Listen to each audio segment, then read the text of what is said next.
ராத்திரி 1:30 மணி. ஹோட்டல் மொத்தமும் அமைதியில் மூழ்கி இருந்துச்சு. மாளவிகா ஒரு புத்தகத்தை படிச்சுக்கிட்டு இருந்தா. திடீர்னு கால்பெல் சத்தம் அந்த அமைதியை கிழிக்குது.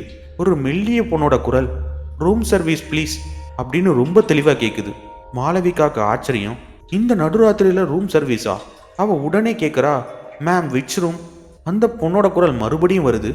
இந்த முறை கொஞ்சம் அழுத்தமா, 803, I am waiting for my daughter அப்படின்னு கேட்குது. மாளவிகாவுக்கு ஒரு நிமிஷம் தலையே சுத்திருச்சு. 803 காலியாக தானே இருக்கு. அப்போ யார் அது? மேனேஜர் கூட புதுசாக யாரும் செக்இன் பண்ணதா சொல்லலையே. அவள் உடனே ரிசப்ஷன் புக்கை எடுத்து புரட்டி பார்க்குறா.